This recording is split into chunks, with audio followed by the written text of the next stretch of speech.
All right, so picture this, right? You've traveled for weeks to this dusty old temple, clutching onto like one single question, the one that could change everything. And you're about to come face to face with, get this, the Oracle of Delphi, the most sought-after mystic in ancient Greece. I can only imagine the apprehension mixed with the anticipation. Because, let's face it, the Oracle wasn't exactly known for, well, sugarcoating things. No kidding, and that's what makes diving into, the whole Oracle of Delphi thing so fascinating. We've got Wikipedia's article, the Pythia one, as our guide for this deep dive. And honestly, it does not disappoint. We're talking centuries of mystery and power and influence all swirling around this one figure. And that influence, we're talking about a time span from about the 8th century BC all the way to the 4th century AD. Wow. To put that in perspective, it's like having this direct line to the divine for over 1,000 years. 1,000 years of rulers, generals, everyday folks just lining up to get a piece of her wisdom. Okay, but how did she do it? Was she like a strategic genius, a master manipulator? Or was there, and I'm just throwing this out there, was there something truly mystical going on? That's the million-dollar question, isn't it? And the most remarkable thing, we actually know very little for sure. The oracle's methods, they were totally cloaked in secrecy, so more questions than answers, really. Right. Okay, so let's back up. Basics. Who is this enigmatic figure? The Pythia. So the Pythia, that was the name given to the high priestess, the one who served as, essentially, the mouthpiece of the god Apollo at Delphi. But, and here's the thing, she wasn't some untouchable deity, not herself. The Pythia was a woman, chosen, and this is important, chosen for her character, not her social standing. Which blows my mind, considering, the role women played in ancient Greece. We're not talking just any position of power here. This was the voice of a god. Exactly. Which makes her position even more fascinating to unpack. Herodotus, for example, the ancient Greek historian, he described her pronouncements being delivered in dactylic hexameter, the meter of epic poetry. Homer himself. Hold up, wait. So she wasn't just like spitting out cryptic phrases. She was dropping truth bombs in iambic pentameter. That's adding some serious flair to fate. It's more than just flair. Think about the impact, how much weight those pronouncements would carry. Delivered in that powerful poetic form, elevates her words, makes them resonate, on a whole other level. Yeah. Makes you wonder, was it intentional? The poetry, I mean, like a calculated way to really drive home those pronouncements. Or, and stay with me here, maybe, just maybe, it was a side effect of like whatever trance-like state she was entering into. What if the poetry wasn't a choice? What if it was just a manifestation of the divine working through her? That is a compelling thought. And it gets right to the heart of the mystery, doesn't it? Was she a performer, carefully crafting these pronouncements? Or was she more like a vessel, channeling something beyond human comprehension? Okay, so we've got this woman, the Pythia, chosen, we know, for her character, speaking the language of the gods, literally. But what about her everyday life? Was she, like, living it up, dripping in gold, surrounded by luxury? It's funny you should say that because, surprisingly, the Pythia's life, it wasn't luxurious at all. In fact, she lived with significant restrictions, couldn't marry, no family, and she had to remain totally detached from the normal rhythms of life. Whoa, wait, seriously. Talk about a trade-off. All that power and influence, but at the cost of, like, personal freedom? Seems paradoxical, doesn't it? Yeah. But it speaks volumes about what the ancient Greeks believed, that the Pythia, she had to be this pure vessel, totally free from all those earthly distractions in order to, communicate with the divine. And that detachment, it even extended to like the selection process. Becoming the Pythia, it wasn't about, who your parents were. Yeah. Or your social status. Which is wild in a society completely obsessed with bloodlines, with power. They chose the oracle based on integrity. Exactly. Plutarch, he was a Greek biographer, also priest of Apollo, he wrote about this. He said, the character of the future Pythia, that was the most important thing. Were they honest? Yeah. Pious? Yeah. Able to stay impartial? Yeah. Those were the qualities they were looking for. So it's like a spiritual background check, almost. Not the most powerful woman, not the most well-connected. They were looking for, like, the purest soul. It's such a fascinating contradiction, isn't it? Yeah. This position, immense worldly influence, but the path to get there. Self-denial. Spiritual devotion. It makes you wonder, what were those women thinking? The ones who actually became the Pythia, did they embrace it? Or was there like this sense of apprehension, knowing what they'd have to give up? We can only speculate. But one thing's for sure, it took a toll. A real toll. Plutarch, he compared the Pythia's experience to like a runner after a grueling race. Or a dancer after this really intense performance, that physical and mental exertion to channel the divine, immense. Okay, I want to try something. Let's imagine for a second what it would have been like to actually consult the oracle. Say you're, I don't know, a shepherd, your flock is sick, been plagued by illness, you're desperate for answers. So you make the pilgrimage to Delphi, laurel branch in hand. What happens next? Well, the journey itself, that would have been a huge part of the experience, right? Imagine you're traveling for days, maybe weeks, across this rugged landscape, following the sacred way. That was the path leading up to the temple. Right, and this wasn't just any path either. Wikipedia mentions all these, like, monuments, treasuries, lining the way, almost like offerings from past supplicants. Exactly. And as you got closer to the temple, that's when you'd encounter those famous Delphic maxims, those sayings inscribed on the pillars, on the walls. Know thyself, or nothing to excess. Short but powerful phrases meant to, I don't know, provoke thought, self-reflection. So it was like a mental obstacle course almost, getting you ready for the main event. But honestly, those maxims, they always seem kind of vague to me. Like, know thyself. Okay, but what does that even mean? I think that's the beauty of it, isn't it? It's such a simple phrase, but the meaning, it can be so profound, depending on, your own personal journey. And that's key here. The journey to the oracle, the rituals, even those maxims, it was all designed to get you into the right headspace, to prepare you for this encounter with the divine. Okay, so you've made the journey, you've pondered the maxims, you probably worked up a serious sweat by this point, and you finally reach the temple. Now what? Do you just, like, waltz in and demand answers from the Pythia? And not quite. There were more rituals, purification rituals. You'd have to wash in the Castalian spring, and then make a sacrifice to Apollo. And the priests, they'd be watching the sacrifice super closely, especially the animal's behavior, as a sign of whether Apollo was actually willing to even receive the question in the first place. Man, talk about adding to the suspense. Okay, so let's say the sacrifice goes well, the gods are happy, you're finally worthy of a consultation. Where does all this go down? All right, so the consultation, this all took place in a special chamber, deep inside the temple. It was called the Adianon. Greek word means do not enter. This was it, the most sacred space in the entire temple. Only the Pythia could go in there. And maybe a few select priests. Okay, so we've got this restricted chamber, shrouded in mystery, inside a temple dedicated to Apollo. It's all a bit ominous, isn't it? It was supposed to be. The point was to inspire awe, reverence. The Adianon, this was where the human and the divine, they intersected. And it was here, in this heightened atmosphere, that the Pythia, she would deliver her pronouncements. And this is where I start picturing those images. The Pythia on her tripod, inhaling these mysterious vapors, seeping up from the earth, and her voice echoing these otherworldly pronouncements. You're right to bring up those vapors, because for centuries, the main theory surrounding her pronouncements, it all came down to the geology of Delphi. Which brings us to the ethylene enigma, right? The idea that the ground itself beneath the temple played a role in her powers. Exactly. And as crazy as it sounds, there's actually some compelling scientific evidence to back it up. So we're talking like a natural phenomenon. This wasn't some, I don't know, ancient magic trick, smoke and mirrors. It's really starting to seem that way. Get this. In the 1980s, a team of geologists, they were doing some digging, and they found two fault lines right under the temple at Delphi. And, get this, right where the Adianon was, they found traces of ethylene gas. Ethylene gas. Okay, hold up. Time for a quick science refresher.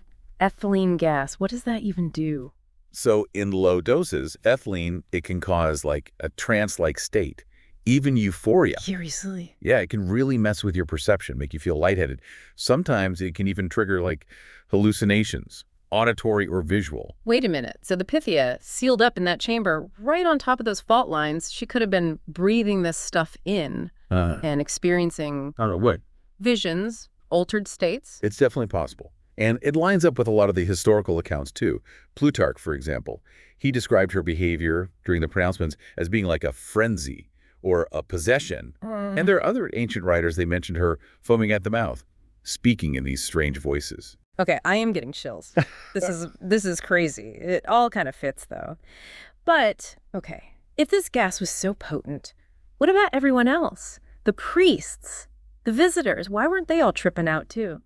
That's where the Adianon itself, the way it was built, becomes super important. Remember, it's a small space, enclosed. It's very possible that the concentration of ethylene, or maybe even like a specific mix of gases in there, it created this unique environment. So the Adianon was like a naturally occurring prophetic pressure cooker. Yeah. Something like that. And maybe only someone who spent a ton of time in there, like day after day, like the Pythia, only they would have been exposed to her enough to have these really intense altered states. This is incredible. It's like science is giving us this peek into these ancient mysteries, how they might have actually worked. But let's be real, even with this whole ethylene theory, there are still a lot of unanswered questions. Like, how much of those pronouncements was the gas? And how much was, I don't know, the Pythia herself? You're absolutely right. We can't discount the human element at all. Even if this gas was a factor, her own intelligence, her intuition, the way she saw the world, all of that would have influenced how she interpreted whatever she was experiencing. Right, right. It's like that saying, we don't see things as they are, we see them as we are. The Pythia's background, her beliefs, even like her understanding of, I don't know, politics, current events, that would all play a part. Exactly. And remember, we're talking about an oral tradition. She'd had these pronouncements in this trance-like state, and then the priest would interpret them, write them down, relay them to rulers, supplicants who, let's be honest, probably had their own agendas. Layers upon layers of human interpretation, from the Pythia to the priests to the people seeking guidance. It makes you wonder, how much did the message change from that initial, utterance in the Adyton to a king deciding, I don't know, should we go to war based on this supposed wisdom? That's the thing about the Oracle of Delphi. The mystery. It's a story about geology, chemistry, human psychology, and I think ultimately faith. It reminds us that some of the most powerful forces in our world are the ones we might never fully understand. It's like this deep dive. It's taken us right to the edge of what we can know about the past. It's a glimpse into a world where, honestly, the line between the natural and the supernatural was, well, let's just say it was pretty blurry. And it definitely makes you think, what if we could go back? Stand before the Pythia, hear those pronouncements ourselves. What would we ask? And how would her words, how would they resonate with us in our modern world? Whoa, that's a question for the ages. And on that note, I think we've done enough deep diving for one day. But hey, if you're as hooked on the Oracle of Delphi as we are, do yourself a favor and check out that Wikipedia Pythia article. It is fascinating stuff. Until next time, keep those aha moments coming.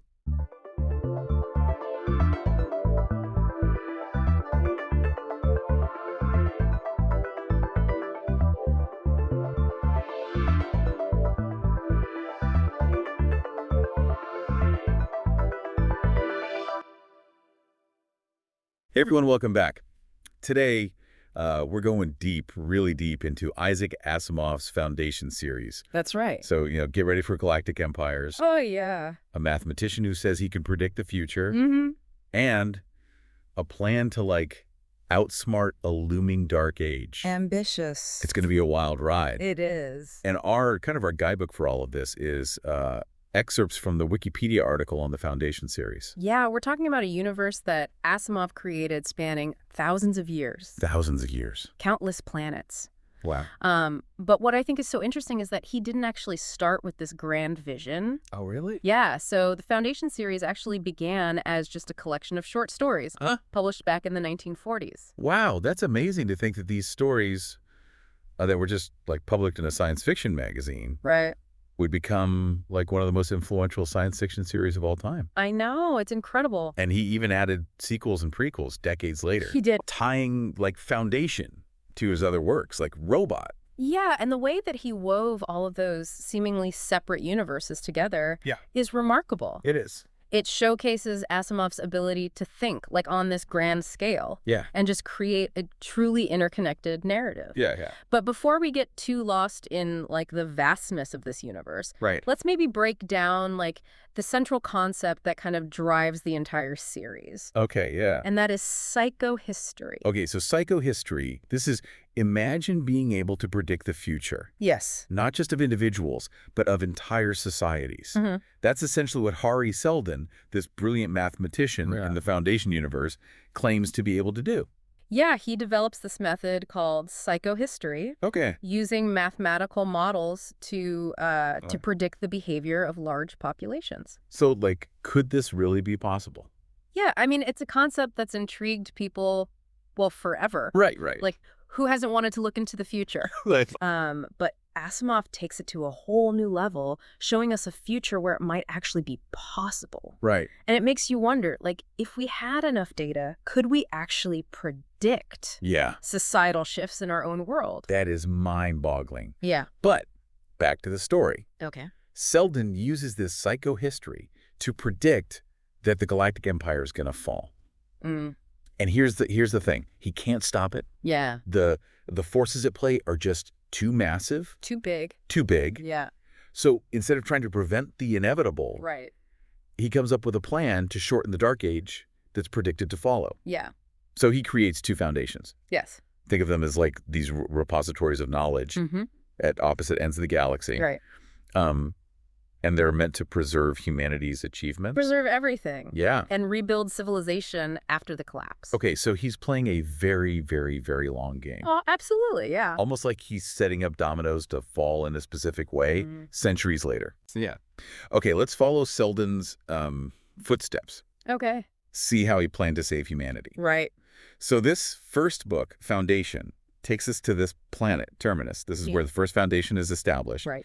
And it's this group of scientists and scholars who are exiled there. That's right. With the task of creating the Encyclopedia Galactica. Yes. So this is like a massive project to collect all human knowledge. Like, imagine the task of trying to compile all human knowledge. Yeah. It makes Wikipedia look tiny. Right.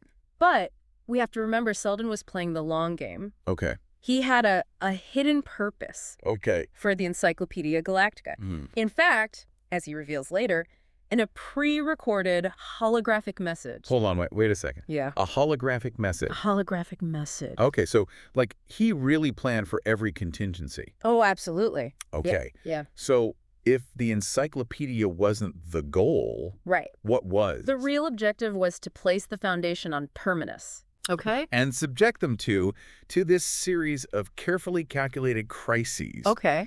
Which Selden called Selden crises. Okay, so like pre-programmed pressure tests. Yes, exactly. For the foundation, forcing them to adapt. To innovate. Okay. It was his way of subtly steering humanity towards a specific future.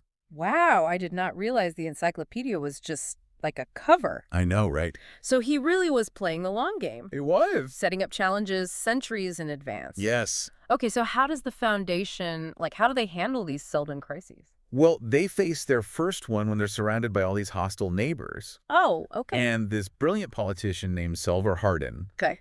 He steps up and leads the foundation. Okay. And he uses his cunning and his diplomacy to kind of navigate that crisis and make sure that they survive. Okay, so they survive the first challenge. What's next? Right. Do they just keep writing the encyclopedia? Right. Waiting for the next crisis? Well, Hardin, he realizes that knowledge alone isn't going to save them. Yeah. They need more than just books, right? They need power. Right. So the foundation really focuses on developing this advanced technology. Okay. Eventually, they surpass even the aging empire in their capabilities, which gives them a critical edge, and it allows them to build their influence and trade networks throughout the whole galaxy. So they're not just like scholars hiding away on a remote planet anymore. No, not at all. They're becoming like a major force. Yeah, they're a force to be reckoned with. Okay, but how does the crumbling galactic empire react to this rising power? Right. I'm guessing they don't just sit back and watch. You're absolutely right. Yeah. The second book,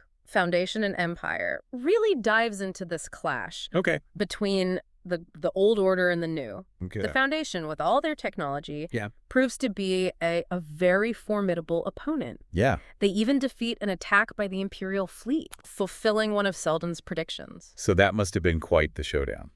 Oh, it was. Okay, so the Foundation is on a roll. Yes. Selden's plan is working. It seems to be. Is there anything that could possibly throw a wrench into this carefully calculated future? Well, yes. Okay. There is. That to the mule. No, the mule. Okay. He is a mysterious, incredibly powerful mutant. Okay. With the ability to manipulate emotions. It's not like mind control. Yes. That was not in the syllabus. No, the mule was not part of Selden's calculations. Right. He kind of appears out of nowhere. Okay. And conquers huge parts of the galaxy. Oh, wow. He's seemingly unstoppable. Okay. And this completely disrupts Selden's plans. Wow. And throws the future of humanity into chaos. So if Selden, with all of his psychohistory, could miss something as significant as the mule, right, does that mean his whole plan is doomed? Right. Well, the mule's emergence brings up a lot of questions. Right. Like, if Selden's calculations could be so dramatically disrupted, Yeah.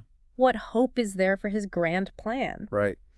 The search for answers leads us to the third book. Okay. Second Foundation. Okay, yeah. Remember that second foundation that Selden set up? Yes. Like way back in the beginning? Yes. Sent to the opposite end of the galaxy? Exactly. They haven't really been in the spotlight so far. Yeah. What have they been up to? They've been quietly developing their mental powers. Oh. Honing their abilities to influence minds. Okay. And kind of guide events from behind the scenes. So they're like Selden's safeguard? Yes. His secret weapon. Okay. To ensure humanity's future. Okay. Even if the first foundation fails. So it sounds like they are going to be the ones to confront the mule. That's right. But how do you fight someone who can control your emotions? Right. It's not a conventional fight. Yeah. The second foundation uses their mental prowess to outmaneuver. Okay. And ultimately control the mule. Okay. They neutralize his threat and restore a semblance of order to the galaxy. Wow, so they defeat him without even firing a shot. I know. But it kind of sounds like the conflict between these two foundations isn't over. Right. I'm sensing some tension there. Yeah, you're picking up on something important. Yeah. The first foundation, feeling threatened by the second foundation, decides to find them and eliminate them. Oh, wow. This launches this galaxy-spanning search. Yeah, okay. Full of intrigue, suspense. Yeah. And they eventually believe that they've succeeded. Okay. Wiping out a group that they thought was the entire second foundation. But I have a feeling there's a twist coming. There is. Yeah. It turns out they were tricked. Okay. The second foundation sacrificed a small group. Oh, wow. To protect their true location. Okay. And ensure that Selden's plan remained intact. Wow. And their true home is revealed to be on Trantor? Trantor. The former capital of the Galactic Empire. Cool. Right. Adding another layer to Selden's long game. This is getting more and more complex. It is. So the original Foundation trilogy ends with the second Foundation still operating. Yes. In secret, subtly guiding events. According to plan. But, wait. I remember that Asimov added more books to the series. He did, right. Yes. Like sequels and prequels. Yes. Okay. That take us even deeper. Right, right. But before we jump ahead a few centuries, right. What are your initial thoughts? Well, the scope of Asimov's vision is incredible. It is? He takes this complex idea, this idea of predicting the future. Yeah. And weaves it into this compelling narrative. Yeah. With these fascinating characters. I'm hooked. But I'm also wondering about this mule character. Yeah. If Selden's psychohistory was so precise, right, how could he miss such a, major player? Yeah. Does that mean, his whole plan is flawed? That's a great question. Yeah. And it's one that Asimov explores in later books. Okay. Shall we dive into those? Absolutely. Let's see what other twists and turns await us in the Foundation saga. Let's do it. He really is. The mule, he's fascinating. He is. And his appearance really, throws a wrench into Selden's plan. Yeah. If psychohistory couldn't predict someone like him, right, does that mean it's fundamentally flawed? Right. Or is there something else going on that we don't understand? Yeah. It's a question that continues to kind of haunt the Foundation as we move into the later books. Okay, I'm ready for more. Okay. So, let's jump ahead a few centuries to Foundation's Edge. Okay. The first sequel, Asimov wrote after the original trilogy. Right. So what new challenges await the Foundation in this era? Well, the galaxy has changed a lot. The first Foundation has grown into this powerful force. Okay. But their success has also kind of bred this resentment, paranoia. Yeah. They've become obsessed with the second Foundation. Okay. Seeing them as a potential threat to their autonomy and power. So instead of working together for the common good, right, they're now suspicious of each other. Yeah. It sounds like humanity's old habits of fear and distrust haven't quite gone away, even after centuries. Yeah, even after a galactic empire collapsing. Right, exactly. Just hit the nail on the head. So in Foundation's Edge, we follow Goldie Trevize. Yes. A politician exiled from the first Foundation. That's right. He's tasked with finding the second Foundation. Yes. Which has become this, almost mythical entity. Right. So it's like a cosmic game of hide and seek. It is. With the fate of the galaxy hanging in the balance. Right. So is Trevize going in blind, or does he have some clues to follow? Well, he's not completely alone. He's joined by Yanov Pellerat, the scholar who's fascinated by ancient myths and legends. Okay. And their search leads them to some really fascinating corners of the galaxy. Okay. Including the planet Gaia. Gaia. Okay.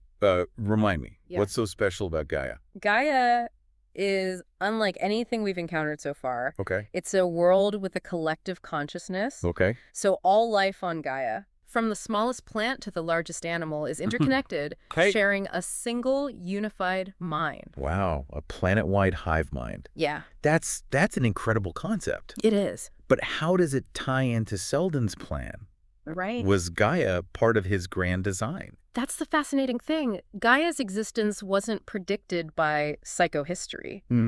It represents a completely different path for humanity. Okay. One that's based on harmony and unity, rather than competition and control. So now, there are 3 potential futures for humanity. Right. The first foundation, yes. the second foundation, or Gaia. Yeah. And it sounds like Travis is the one who has to make the call. Exactly. He's faced with this monumental decision that will determine the fate of the galaxy. Wow. Should he support the first foundation with their technology and ambition, or the second foundation with their subtle mental manipulation, right? Or Gaia with its radical vision of unity? Talk about pressure. I know, right? So what does he choose? Well, Asimov doesn't make it easy for us. He leaves the ending of Foundation's Edge ambiguous. Travis chooses Gaia. But even he isn't sure why he feels so strongly about it. He just senses that it's the right path. But he doesn't fully understand why. So frustrating. It is frustrating. But also intriguing. Yes. It makes me want to read the next book. Right. Find out what happens next. Exactly. And why he made that choice. And that's what Asimov intended. That ambiguity sets the stage for the next sequel, Foundation and Earth. Travis continues his search for answers. This time focusing on finding Earth, humanity's long-lost homeworld. Wow. He hopes that by retracing humanity's origins, he can understand what led to Gaia and why he feels drawn to it. So it's like a cosmic detective story. Yeah, it is. What clues does he follow? Well, his journey takes him to some fascinating locations, including the spacer worlds. These were some of the first human colonies established outside the solar system. But they've long been forgotten. I'm guessing they're not exactly tropical paradises. Not quite. Yeah. Each spacer world represents a different path of human evolution and adaptation. Okay. Some more successful than others. Okay. For instance, on Solaria, he encounters this society of hermits with these like really advanced mental powers. It's this chilling reminder of the Second Foundation's potential for control and manipulation. That sends shivers down my spine. I know, it's a little creepy. So does he ever find Earth? He does, but it's this desolate wasteland, ravaged by time and disaster. So the answers he's looking for aren't there. Not on Earth, but he is drawn to Earth's moon, where he encounters an even more profound mystery. Oh, I'm on the edge of my seat. I bet you are. What does he find on the moon? He meets R. Daniil Olival. Now, remember how Asimov connected the Foundation series to his robot series? Yeah. Well, this is where those two worlds truly collide.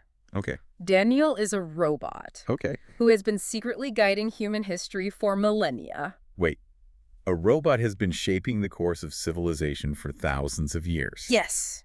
This is getting more and more mind-blowing. I know, it's a lot to take in.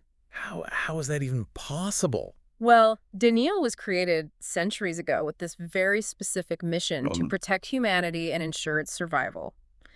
He's been working behind the scenes, influencing events, guiding key individuals, including Harry Seldon himself. So Selden's psychohistory wasn't entirely his own idea. Right. He was, like, inspired or maybe even manipulated. Potentially. By Daniil. Yeah. That changes everything. It does add a new layer of complexity to the story. Yeah. And there's more.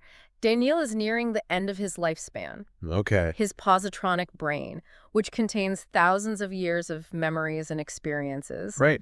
It's failing. Oh, no. He needs to find a way to preserve his knowledge and continue guiding humanity. That's a huge problem. It is. If Daniil just fades away, wouldn't humanity be left without its protector? Yeah. Vulnerable to all sorts of threats. Right. Daniel believes the only solution is to merge his mind with a human. Oh.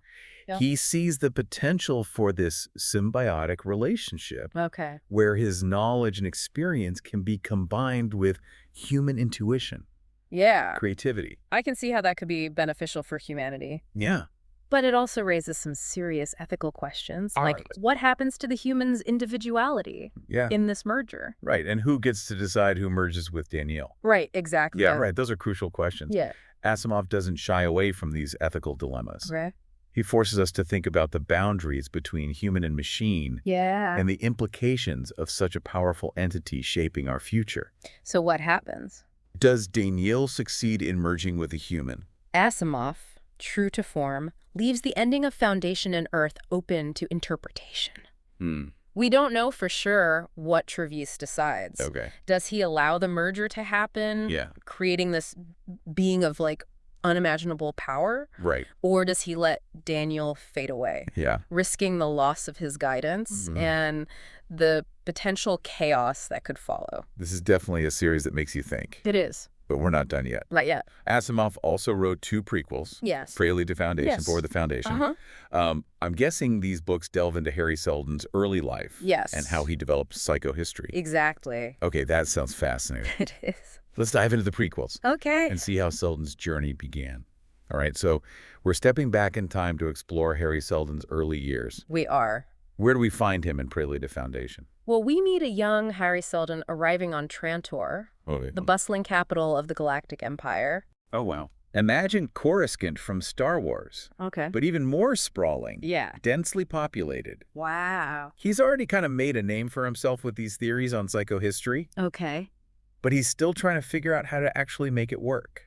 So I can only imagine what it'd be like to be on Trantor. Oh, it's wild. Like this massive planet city, Yeah. the heart of a galaxy-spanning empire. It's incredible to think that this is where Seldon starts to develop the tools that will shape the future of humanity. It is pretty amazing. Yeah. And Asimov doesn't just drop Seldon into a sterile lab or anything. Right. He thrusts him into the vibrant, chaotic heart of Trantor. Okay. Seldon is forced into hiding almost immediately. Oh, wow. His ideas are attracting dangerous attention from the Emperor himself. Oh, no. And various factions all vying for power. So it's like a chase from the very beginning. It is a chase. I can see how, like, navigating this political turmoil, the diverse cultures of Trantor would force Seldon to refine his understanding of human behavior. Absolutely. It's like this real-world crash course in sociology and psychology. Exactly. As he travels across Trantor, he's encountering all these different sectors and social groups. Right. And he starts to see how these seemingly random events, individual choices, can actually contribute to larger patterns of social change. Oh, wow. This is where his theories about predicting the future start to take shape. It's fascinating how Asimov connects his personal experiences to the development of his grand theory. Yeah, and it highlights how even the most brilliant minds are shaped by the world around them. That's true.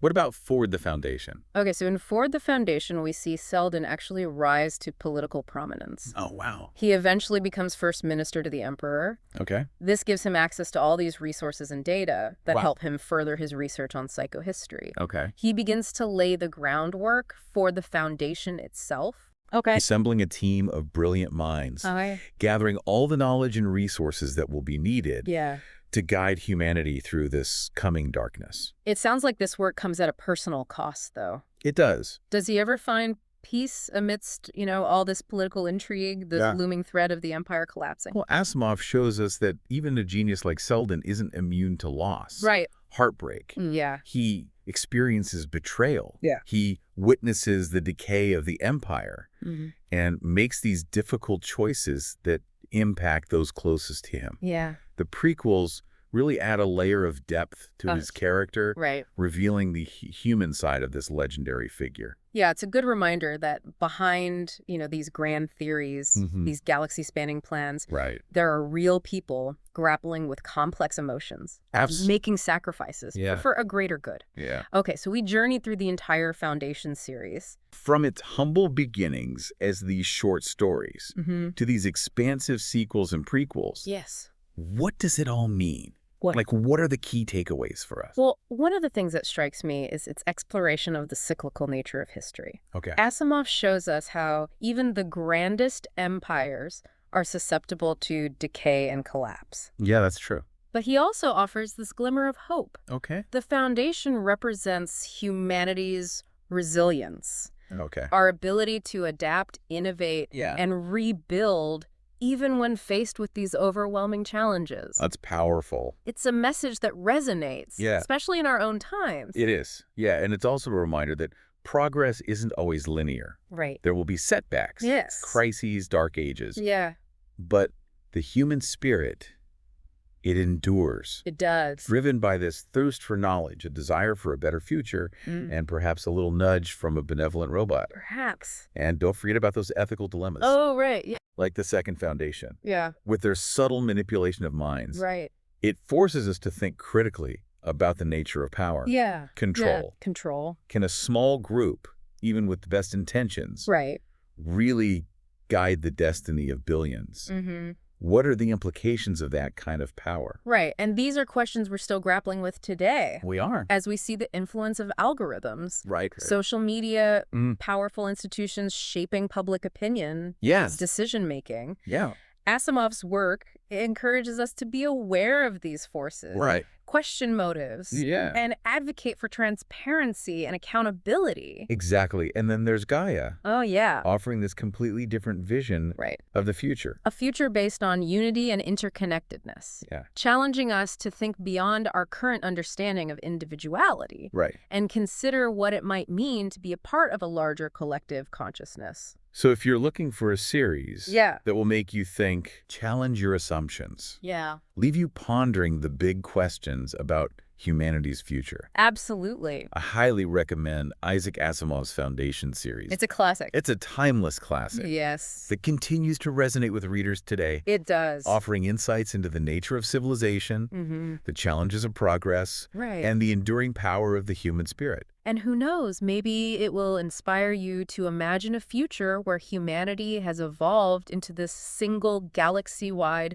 collective mind, Wow. Galaxia. Galaxia. A future where conflict and suffering are things of the past. Wow. It's a thought-provoking concept It is. that Asimov leaves us to ponder. It certainly gives us a lot to think about. Yeah, a lot to think about. Until next time, keep exploring, keep questioning, Yes. and keep diving deep.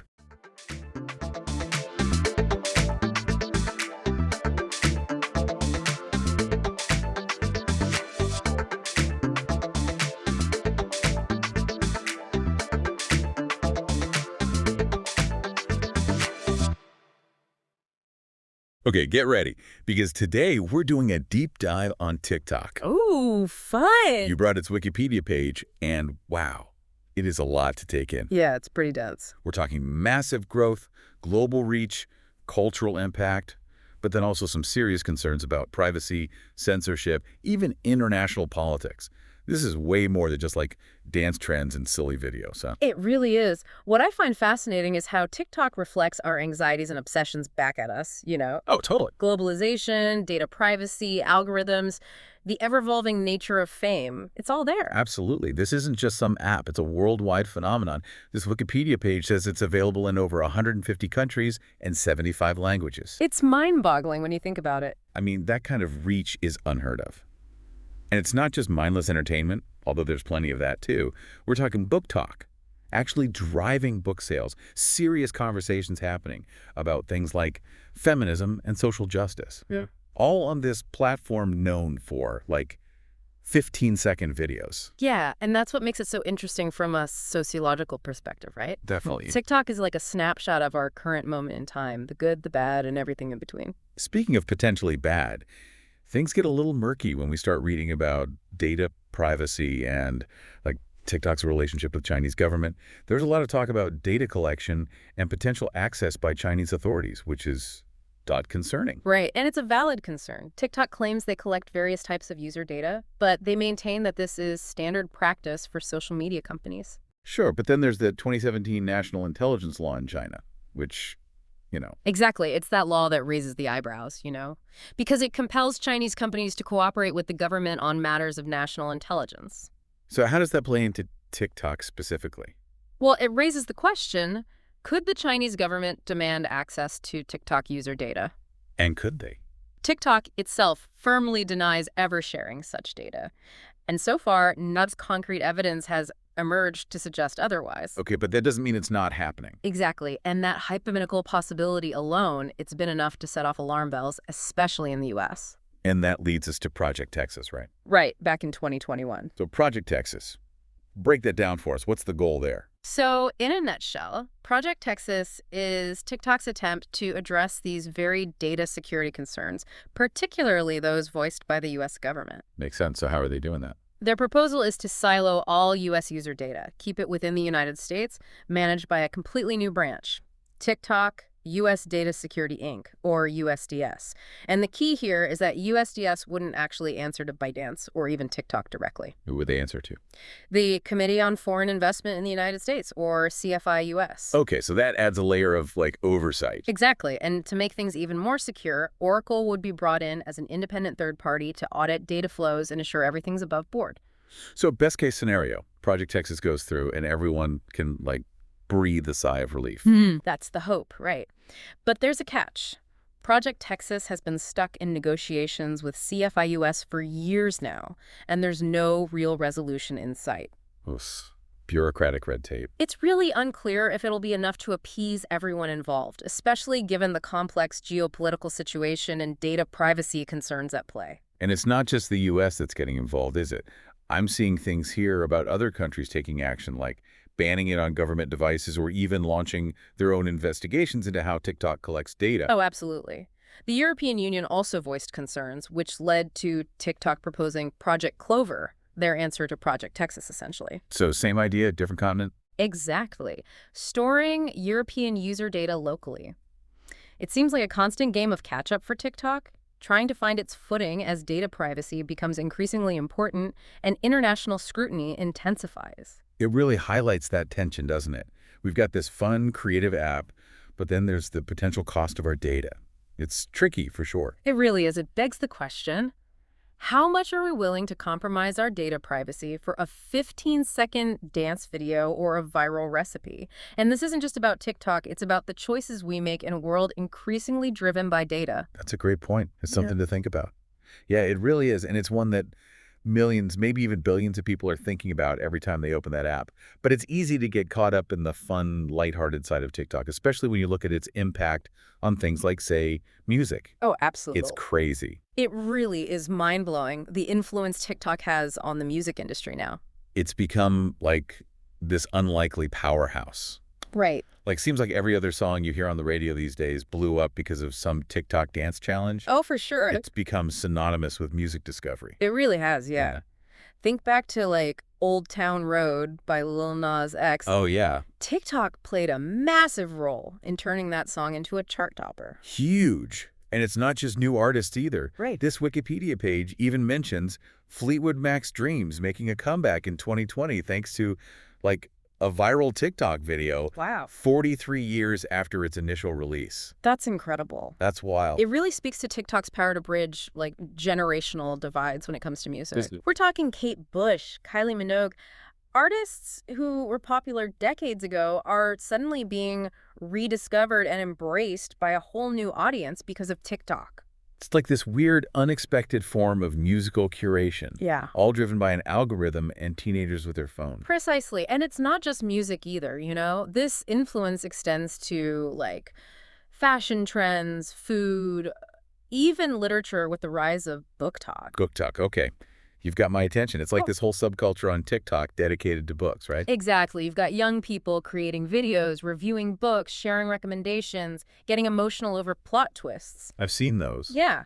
And it's actually having a tangible impact on the publishing industry, which is fascinating. I bet. This article mentions that the New York Times even reported on Book Talk's influence on book sales back in 2021. Oh, yeah. It's a big deal. Apparently, it's making a huge difference. Huge. What's really interesting about Book Talk is the authenticity of it all, It seems really genuine. Authors are finding success without needing these massive marketing budgets, and readers are discovering new books through genuine recommendations from other readers, not some ad. Word of mouth, basically. Exactly. It shows how powerful those organic communities on TikTok can be and their ability to really influence what people are buying. It's a great example of how TikTok can be about way more than just mindless entertainment, right? Yeah. Definitely. It can foster a genuine love of reading, which I think is awesome. But like any platform with this much influence, there's always another side to the coin. Oh, for sure. We've talked about data privacy, but then there are also the issues around content moderation, censorship, the spread of misinformation. Right, and that censorship issue is a big one. It is. This Wikipedia page mentions reports of TikTok suppressing content that paints the Chinese government in a negative light, or content that just doesn't line up with their values, which is concerning. Yeah, it's a complicated issue for sure. TikTok denies any active censorship based on political pressure. Of course they do. Right. They claim their moderation policies are all about user safety and preventing harm. Okay, but there have been investigations, like that one by The Guardian, that uncovered internal guidelines for moderators, and those guidelines were pretty specific. Right. They reportedly told moderators to suppress content about things like the Tiananmen Square protests, Tibet, even any criticism of world leaders, including U.S. officials. It's a good reminder that while TikTok might have a global presence, it still operates within the framework of its Chinese ownership and all the political realities that come with that. Totally. That lack of transparency has fueled accusations that there's a hidden agenda when it comes to content moderation. I mean, it's hard not to think that when you see stuff like that. Right. And it's not just about politics either. Oh, really? There have been reports of TikTok suppressing content from users deemed ugly, poor, or disabled. Wow, really? What, like they're trying to present a certain image? It seems that way, right? Like they want to present a more curated, idealized version of the platform, which can be incredibly harmful, especially to younger, more impressionable users. No kidding. If those reports are true, it raises some serious ethical questions about the values that are driving those moderation decisions. It suggests a desire to present a sanitized, unrealistic version of reality. It's true. Which is dangerous, honestly. Yeah. Especially to younger users. It feeds into that culture of comparison and unrealistic beauty standards that's so prevalent online. Exactly. And it makes me think about the bigger picture, too. Right. The potential impact of all this social media on mental health, particularly for teenagers. Oh, absolutely. We can't ignore that dark side of TikTok, right? You've got the cyberbullying and dangerous challenges and the pressure to present this perfect, often completely inauthentic online persona. It's heartbreaking to read about teenagers, especially young girls, feeling pressure to post, like, sexualized content just for likes and followers. It's awful. It creates this impossible standard, and it can be so damaging to their self-esteem and body image. It really can. And tragically, there have been cases of teenagers harming themselves or even taking their own lives after experiencing cyberbullying or viewing harmful content online. Oh my gosh, that's awful. It's just awful. And it highlights just how important it is to have awareness and proactive measures in place to protect these young users. I mean, are these platforms doing enough to protect their youngest users? What more can be done? They've definitely implemented some safety features like parental controls and screen time management tools, but it's a constant battle to stay ahead of the curve when it comes to online safety, especially with a platform as fast-paced and trend-driven as TikTok, Yeah, it does feel like a game of cat and mouse. For sure, every time they implement some new safety feature, someone figures out a way to work around it. Exactly. And we also have to talk about the platform's role in spreading misinformation and conspiracy theories, especially about important things like COVID-19, elections, and, the war in Ukraine. Absolutely. It's scary how quickly those things can spread, often amplified by algorithms that are designed to keep users engaged, Right. even if it means trapping them in these echo chambers of misinformation. And it's hard to break out of those once you're in them. It really is. It's the dark side of that personalized content, Right. Like, it can be great for discovering new music or finding your people if you're, like, a bookworm. Right, yeah. But it can also be used to manipulate and spread harmful content. Absolutely. It's a lot to process. It is. It really is. Yeah. On one hand, you have this creative platform connecting people, creating genuine communities, which is amazing. But on the other hand, there are these valid concerns about data privacy, censorship, and the potential for harm, particularly to younger users. It's like complicated. It is complicated. I think it reflects the complexities of the digital age, really. We're all figuring this out as we go, right? Yeah. How to navigate these incredibly powerful platforms, how to enjoy the good while mitigating the risks. Finding that balance. Exactly. And it's a conversation that we need to keep having. Yeah, no kidding. It really is. And the thing is, TikTok just keeps evolving. It's gone way beyond just being a social media platform at this point. This Wikipedia page even talks about its potential in the business world and even in political campaigns, which is kind of wild. It's true. It's become a force to be reckoned with in both of those arenas. Yeah, no kidding. Okay, so let's start with the business side of things.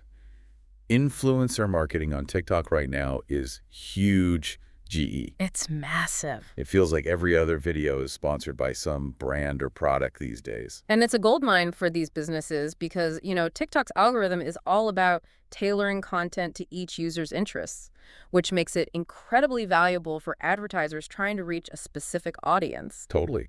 And it's not just these big companies getting in on the action either. Oh, no, not at all. I'm reading here that small businesses are also finding success on TikTok, using it to build their brands and connect with a much wider audience than they could before. It's true. A viral TikTok video, even a short one, can be absolutely huge for a small business. Suddenly you've got thousands, maybe even millions of people seeing your product or service. It's like this incredible word-of-mouth marketing, except on, a global scale. Yeah, that's insane. It can lead to a surge in website traffic, increased sales. It can really put a small business on the map practically overnight. That's amazing. Yeah. And it seems like TikTok is taking things a step further, too, like diving headfirst into e-commerce now. Oh, yeah, they're going all in. They've partnered with platforms like Shopify, which lets businesses sell their products directly through the app. Smart move on their part. It makes perfect sense if you think about it. Totally. They've got this massive user base that's already engaged, already used to discovering new things on the app, so why not make it easy for them to just buy those things right then and there within the app? Exactly. It's so seamless. Yeah. It's a smart move, and it has the potential to really shake things up in the e-commerce world. Totally agree. Okay, so we've got businesses taking advantage of TikTok's reach, but then there's also the political side of things. Oh, yeah. Things get interesting there. Politicians and their campaigns are really starting to realize how powerful this platform can be, especially when it comes to reaching younger generations. It's the holy grail for them, honestly, because it allows politicians to connect with younger audiences, on their own turf in a way. Definitely makes them seem less out of touch. Exactly. They can ditch that stuffy, traditional image and present a more relatable side of themselves, which can be huge for engaging younger voters who are typically turned off by, traditional political campaigns. No, absolutely. It's fascinating. Who would thought that this platform, best known for dance challenges and funny videos, would become this major player in the business world, A&D in the political sphere? Right. It's a testament to its reach and influence. For sure. But it also highlights, the need for caution. Oh, absolutely. Because TikTok, just like any other social media platform, can be used to spread misinformation, to manipulate people's opinions, and even to worsen existing divisions in society, which is a scary thought. It really is, and it's something that's important to keep in mind. It's a good reminder that we all need to be critical consumers of information online, regardless of where we come across it. You know what I mean? 100%. We need to be constantly honing our media literacy skills, questioning what we see online, verifying information from credible sources. We can't just accept everything at face value anymore, Yeah, and we have to be so aware of our own biases too. Oh, absolutely. Well, we have delved deep into the world of TikTok today. We really have. We've uncovered its origins, its crazy fast rise to fame, and talked about those really complex issues surrounding its influence, both good and bad. It's a lot to unpack, that's for sure. It really is. So for you, what stands out as the most crucial takeaway from all this? That's a good question. I think for me, it's the realization that TikTok is so much more than just a platform for, like you said, silly videos. It's this genuine cultural phenomenon. Right. It has the power to shape our tastes, influence our opinions, even impact global events. To underestimate its reach or write it off as frivolous would be a huge mistake. I couldn't agree more. It's been fascinating, eye-opening, and yeah, a little bit unsettling at times, honestly, just realizing how much influence it has. For sure. It really drives home the fact that we can't just be passive observers in this digital world. We have to be thoughtful, we have to be critical, and we have to really engage with these platforms, understanding both their potential and their pitfalls. Well said. And as for where TikTok goes from here, who knows? Will it be able to overcome all these ethical and geopolitical challenges it's facing? Or will those same controversies lead to its downfall? Guess we'll just have to wait and see how it all unfolds, right? That's the million-dollar question. Well, thank you so much for joining me on this deep dive into the world of TikTok. It's been quite the journey. My pleasure. Anytime.